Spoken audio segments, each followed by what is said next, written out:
Hello and welcome to the Unofficial Maritime Wrestling Podcast, episode 78. I am the Maritime Warrior, joined by Mark the Mark. Yellow.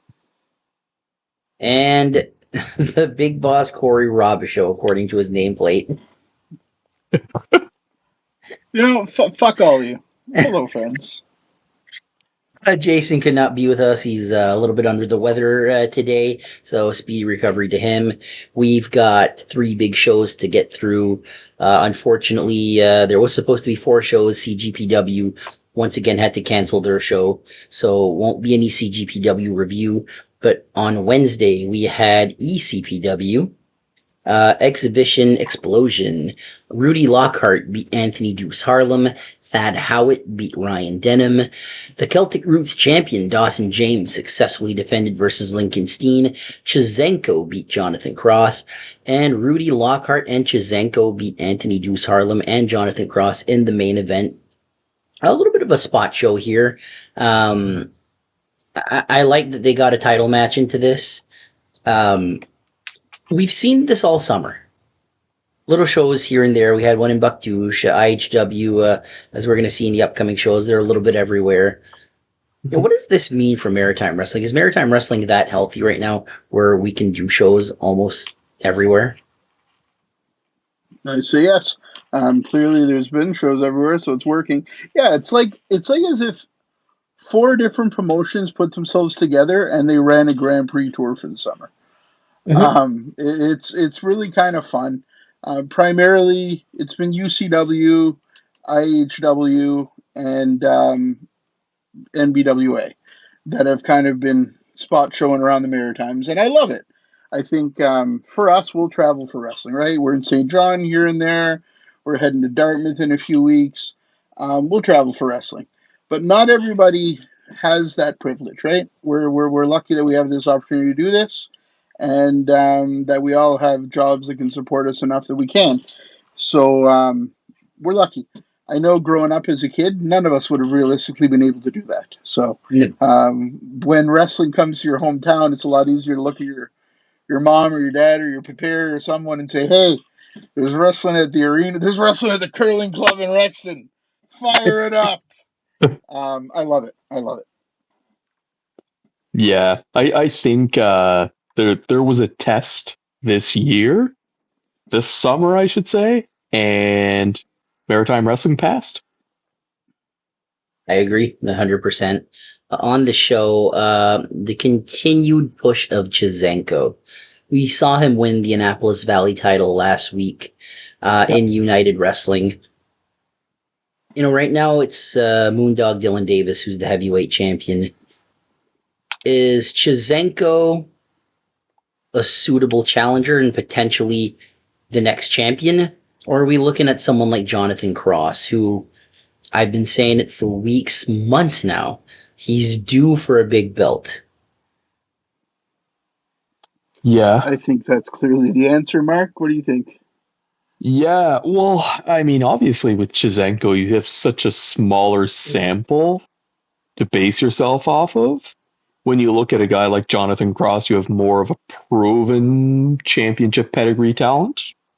So, I mean, honestly, if they're willing to take the jump on the opportunity of putting it on Chizenko, and then potentially down the road, if, let's say, it doesn't draw as much, whatever the reason, man, then, hey, you can always jump on that Jonathan Cross train, right? Absolutely. But there is one guy that did defend a title on this show, the Celtic Roots champion, Dawson James. Dawson this year, and, starting late last year and into this year, Dawson James really been proving himself as a mid-card champion. And you're looking at someone that's a former tag team champion, has been successful in the Newfoundland World Order, and now with the New Revolution. He's the Northern Star champion right now. He's the Propeller Arcade champion. He's now the Celtic Roots champion, not to mention the inaugural Leo Burke Cup winner. Dawson James, to me, is a can't-miss prospect in the Maritimes. We've had our chances with working with him behind the scenes, Dawson's a class act. And, you can see his passion for wrestling when he's in the ring. Like, he's like a gritty, like, just a physical force of nature. Um, him as the Celtic Roots champion, what can he accomplish with this? I love that Celtic Roots belt, man, because Justin Newhook elevated it, right? He held it for Oh, so long, 100%. defended it everywhere. They put that on Dawson. Dawson's doing the same thing. I love that belt. I think he's going to hold it for a long time. Frankly, I think there's a lot of names in the Maritimes that we're lucky to still have here, Mhm. and I wouldn't be surprised if we lost them in the next year or two. But I hope to see Dawson around the Maritimes for a while to come. Yeah. He's still young. He's still getting the ropes. I think he's hopefully going to be here for another 3-4 years before he spreads his wings and takes off somewhere, because he's got such a unique look, such a Yep. unique style. And like you said, we worked a little bit backstage. He's very humble. He's a really nice guy. Really good wrestling brain. Something that I don't think I realized fully until I started to have these conversations with him is how intelligent he is about wrestling. Yep. Yeah. And I think he's going far. I think it's just, he's going to be a guy that we're going to have to lean on in the Maritimes when we lose some of those names that I think are starting to spread their wings and leave their highlights elsewhere, if we shall say. I got a Well couple of said. things to say about that there, Corey, as well. I noticed that Which you used the Corey? word, well, small Corey. Okay, of course, Yeah. got it. So there's one word that you used here, being prospect. I'm gonna be dead honest with you. I wouldn't even recognize Dawson James as a prospect anymore. I think just you could throw a title on the guy anytime and he'll carry it. I agree. That Um, was a poor choice of word on my half. no, I get it though. I truly get Nah, it. fuck that. But Rip on him. That was a terrible choice of words. Do better, vote to work. God I damn it. shall. I terrible, shall. terrible.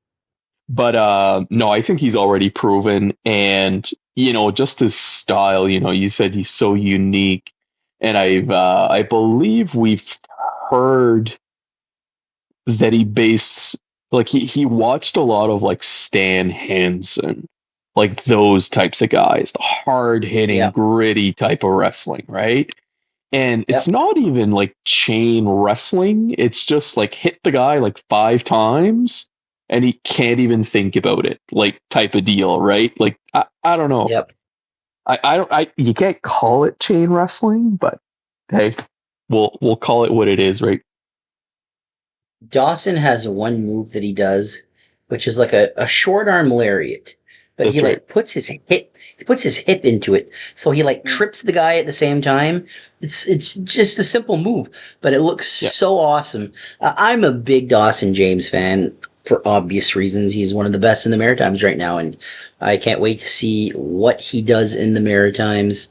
And I also want to say that anybody that follows him, I think Instagram, he shared a picture of Sailor White That's that's right. right. today. And today or yesterday.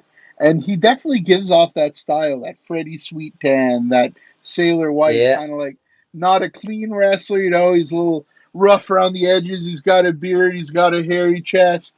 He's not that clean cut, shaved, wax wrestler. He's got that unique look, and he's got the wrestling style to back it up. And he can bruise out there, he can come off the top rope, he can do whatever. Mhm. He's that new age wrestler in that old school style body and style look. Yeah. I fucking love the guy. I've been high on him for a long time now. This is the year of Dawson James. I Yeah. agree. Fellow Newfoundlander too, Moondog Sailor White. Yeah. All right. So we're going to move on. We got two NBWA shows. Well, an NBWA show and a Lutte Prestige show, kind of in the same area. So NBWA, this was the Stanley show, I believe, at the fairground. Man, was Connor excited about the Stanley show. Oh, I love Connor. Connor's my cousin. Connor's the I'm best. biased. I'm biased. I love the kid, obviously. I've got stories from Connor when he was a little cute little boy, when he was a little 5-year-old. He was adorable, and he loved his cousin Corey. And then as he grew older, He loves his cousin Cheryl, and I have to question why. What did I do? What did she do right? But man, he was excited about this show. Stanley gets one wrestling show a year, like we were talking about earlier, and man, the fans went out for it. So They did, kudos. and they got quite. I They don't got even know if they you can got call this a something. spot show. No, I This know. it's Title a very huge changes. show. Uh, Opening match: Vicious and Delicious. This Stormy Hale and Fucking Scott love Lee that Crew. name. Great name. They beat Patrick O'Neill, and Salem Wilder. Big Dan Wait. McCullough. He beat Corey, Oscar Ironside. Corey, it was Salem Wilder. What did I say? You said You said Salem Salem Wilder. Wilder. It was Salem Salem Wilder. Wilder. Sure. Stormy Hale and Scott Lee Crew versus Salem Wilder and Patrick O'Neill. They're You better. messed it up again. No, you Nope. fucked it up Nope. again. Say it again. Retake. Oh, Salem Wilder. Okay, I get it. Yeah. Yeah, good job, Mark. I really Congratulations. You are just useless today. Big Dan McCullough beat Oscar Ironside. Leland Boggs, he beat Hunter Sampson. Chazenko beat Kerry Killam. The NBWA tag team titles were on the line as the Strong Brothers beat the Real Deal Heroes, new champions there. Then after that, the Ultimate Warrior versus Hulk Hogan. NBWA style. We had the NBWA heavyweight champion, Rugged Rick Owens, beat the River Valley champion, Chevron. Rick Owens is now a double champion, and the main event, the York County Cup Rumble winner, was Kerry Killam. Let's dive right into the double title match first. It's disappointing in my opinion, because I'm a big Chevron fan. I get it though. I get it. Here's the thing. This can be storylined. Here's the thing. At WrestleMania 6, little Corey lived his dream, okay? Hulk Hogan laid down on his back. 1, 2, 3, the Ultimate Warrior with no face paint. Celebrated, he shook those ropes. Little Corey, now 30 years later, 40 years 30. later, little Corey, 40 years later? No, you can't be 40 years later. It's fucking No. whatever. Fuck it, 35 years? 36 years. I've worked all fucking day. Little Corey, 36 years later, he wants Chevron to shake those ropes. Chevron doesn't get to shake those ropes. Corey's a little angry elf. He's an angry little fella. We see that in the hockey podcast all the time. Corey's mad and I'm not happy. Fuck. That's what happened here. Little Corey wanted to see the Ultimate Warrior win again. He wanted Chevron to come out with a fucking bat painted on his face. 1, 2, 3. Screw you, Rick Owens. Screw you, Hulk Hogan. That's what little Corey wanted. But ultimately, what does little Corey get? Hulk Hogan won. Rob Sharp won.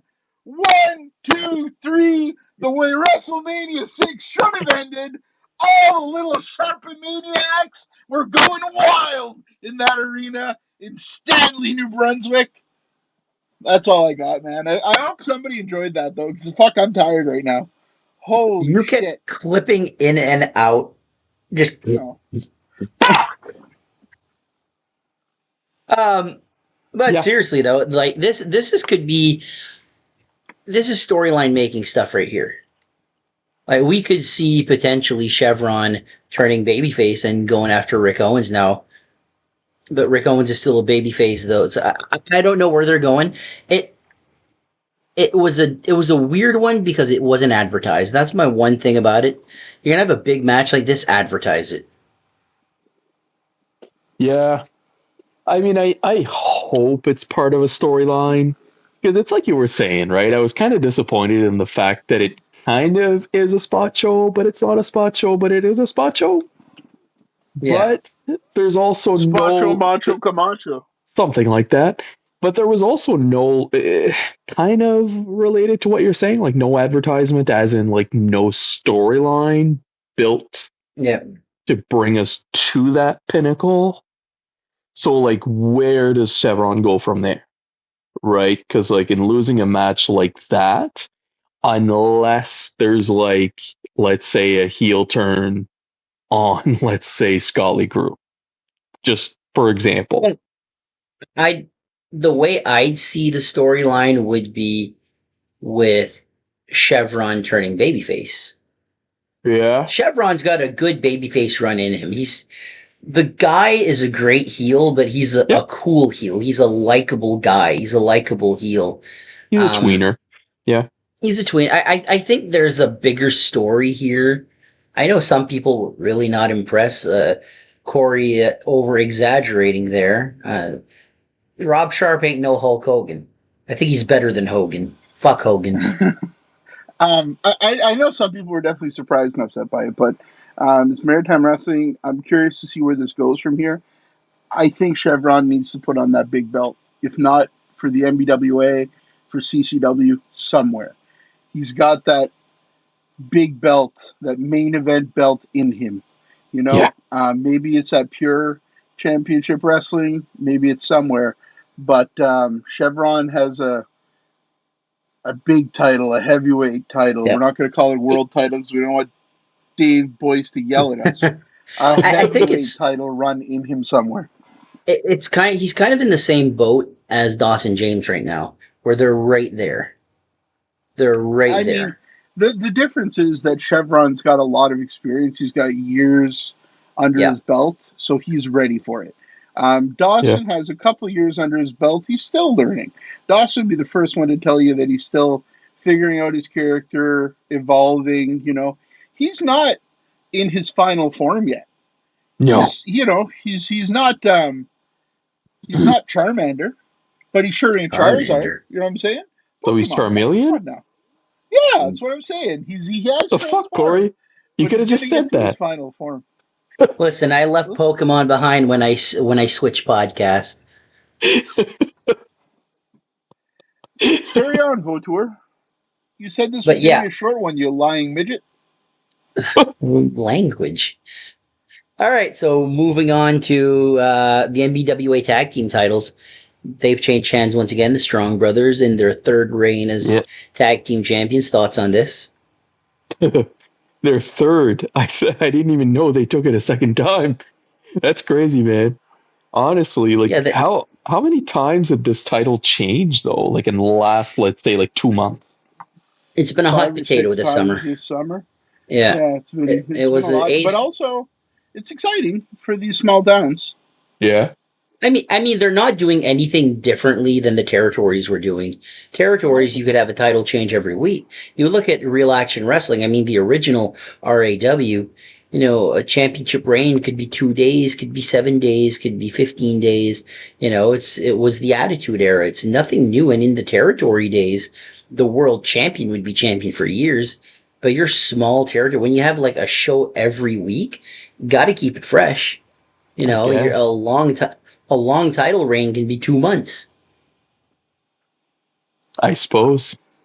Sometimes 2 months is one defense, no defense. It would be a lot of defenses because back in the territory days. Oh, back in the day, you'd work every day, twice on Sunday. Title defenses here. You'd have in 2 months. You might have 30 title defenses, maybe more. This is exactly how Corey talks about his work season. He talks to me about his work season. He says, I work every day. I work twice on Sunday, 3 times on Friday. By Sunday, he's so tired. The only thing he has energy for is wrestling in 1995. That's all he got. 95. Bring me a coffee. I'm angry. I got to leave work right now. Sorry, 97. I'm going to tell you right now, there might be a spoiler coming for the future of the Maritime Warrior channel. Corey's been watching a lot of 1997 wrestling lately, ladies and gentlemen. If anybody knows, you know. Thanks for the spoiler. All right, let's move on. So before that, honestly though, congratulations to Rugged Rick Owens, the second man to be Triple Crown champion in the NBWA. So it's quite an accomplishment. Lutte Prestige, Scott Lee Crew beat Chizenko. Kerry Killam beat Matt Strong by disqualification. Shano beat Pat Persuasi. Rugged Rick Owens beat Leland Boggs for the NBWA women's title. Stormy Hale beat Salem Wilder. You happy, Mark? I guess he is. We're a little happy. Zane Valentine beat Hunter Sampson, and for the NBWA Prestige title, Patrick O'Neill beat Nick Strong. Another solid Lutte Prestige show. Patrick O'Neill, he's really, from everything that I've heard about this guy, he's adapting well. He's learning well. He's finding his little niche there in wrestling. Um, so, thoughts on Patrick O'Neill, NBWA Prestige Champion? Get First- his name right. First question. Patrick Who's O'Neill. Patrick O'Neill? I don't know who the fuck that is. Thoughts Corey? on No? thoughts on PP O'Neill? Oh, no. This kid's done a lot this summer. Oh, yeah. I mean, He's been everywhere, man, and I respect it. put it in a way where, like, especially right now, if a guy was to make his name in ROH, like, owned by AEW, you can look at it that way. Like, right now, Leo Rush, he's an ROH guy. Yep. He has a lot of success, man. And, like, sometimes they bring him into AEW. And sometimes he just has a lot of success there anyway. And, you know, Patrick O'Neill can be that type of guy, right? Like, even if he's a champion in Luke Prestige, I mean, he can go into CCW and get a title shot here and there and be a top guy or whenever he's needed.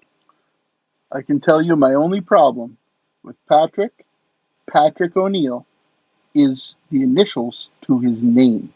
PPO? For it is too close to PCO. You are right, P-Pong? Mark, and I don't like it. Oh. He says PPO, PCO, Papa. But he's now just Patrick O'Neill. Okay. So he could change his gimmick and be PPO and team up with PCO. Oh my God. They could be PPOC And they'd PCO. PPO, PCO. I you know what? Fuck. We could get Jason to make them an entrance song. Oh my God. It would be a banger. Oh my. Mark upcoming shows. Sir, yes, sir. So I have 6 shows coming up. And so the first one that I have here listed, so there is going to be some live pro wrestling. IHW is going to be back at the Tantramar Civic Center on August 28th. So they're going back to their, we'll call it their birthplace. Their first live event, official live event, was at the Tantramar Civic Center. Official live event, yeah. Pretty special, man. 21 years later. That's right, 21 years later. So we're going to have Chevron, the IHW Honor Champion. We're going to have Fantana, Julian Young, Johnny Fugazi, and more. So that is on August 28th. Then after that, we have NBWA Challenge in Chipman 2, which is also on August 28th. So there's going to be a bunch of different people there, including your double champion Rugged Rick Owens, Big Dan McCullough, Zane Valentine, Nick Strong, Patrick O'Neill, Salem Wilder, Stormy Hale, Kerry Kellum, Logan Green, Scotland Crew, Green? yeah, LG, I like it. and oh my God, I can't remember his name. The disco guy, Larry Horowitz, and yeah, Change his name to the disco guy. the disco guy, DG. You know, the disco guy, Yeah. Larry Horowitz. yeah, and Who close to Disco Inferno? sorry, it's because I don't. Dude, this is a long day, like after work and stuff, and I can't remember. I know. Like the guy, Bill Yard, his twin. What's his name again? Pat Persuasi? Patrick Persuasi, Patrick Law. That's the guy. He's going to be there too. So, just a fun fact there.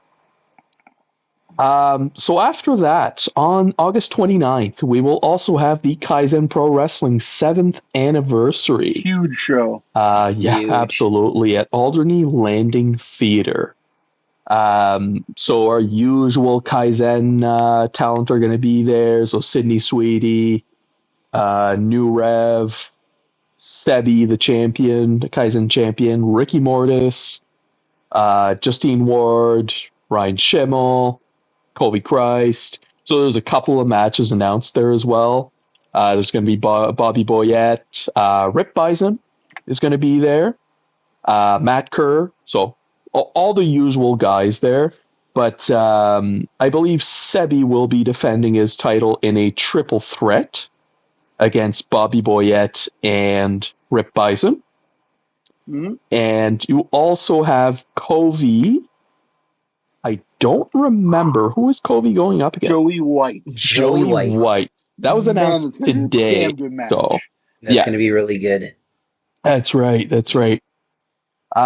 So following that, also on the 29th, we have the Red Rock Wrestling Vacation Land event here at the RV Park and Family Campground, which will feature old school Andre Myatt, heavyweight champion Kirk Obey, Narcissus Saint, Chance White, Oliver Hansen.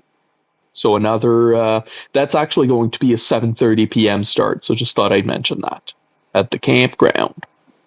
Also, you can only get in if you're camping at the campground. So get yourself a camping spot. So. Yeah. And make it happen. Pitch a tent, my dudes. And, yeah. You know what? Throw the tent in the ring. It wouldn't be the first time I see it. That's right. Shout out to Chris Cook. Ian Pratt. Sorry, who's Chris Cook? That was the guy that looks like Jason Voorhees. That's right. Stitch Face. It wasn't Chris Cook. It was we don't fucking know. Get it right. Stitch It was Stitch Face and the camper guy. Don't fucking say it was Ian Pratt either. Camper guy. And some girl. Yeah. Sorry, I said Ian Pratt, but no, that's camper guy. We saw a girl get shredded that day. That's right. It was brutal. I enjoyed it. So next up, we do actually have an inaugural event coming up on August 29th as well for Harvey Heat, which is going to be the inaugural event for Pure Championship Wrestling, which obviously will be located in Harvey Station, New Brunswick, which will feature a lot of CCW talent, which include Horsepower Hunter Sampson, Zane Valentine, Larry Horowitz, Pat Persuasi, Nick Strong, Matt Strong, Slick McGrick, Rugged Rick Owens, Patrick O'Neill, Scott Lee Crew, Dan McCullough.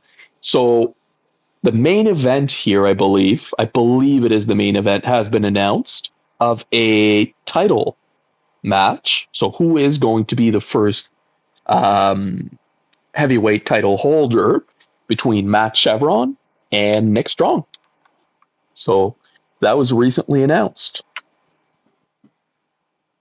And then, you know what Chevron's going to say about Harvey, New Brunswick this weekend? Woo! Prepare yourselves, boys. He's going to tell you how shitty that town is. He's not the mayor of that place yet, eh? So he's got to win the belt first. That's right. That's right. And so following that, on August 30th, we have IHW Wrestling presents the Alaskan Bear Cup, which is an 8-man single elimination tournament. It will be located in Petitcodiac, and it will feature Fantana, Julian Young, Alex Robbins. So that is, I don't think it's his IHW debut. I think we've seen him before. But glad to see him there again. Horsepower Hunter Sampson, your IHW Honor Champion once more, Chevron, Caden, the Pink Guy, Oliver Hansen, and Chizenko. So that is going to be an 8-man elimination tournament. So that is your upcoming shows for the following week. Good stuff. Yeah. I think that is all we have. Anything else, boys? I believe so. Unless we haven't mentioned it yet.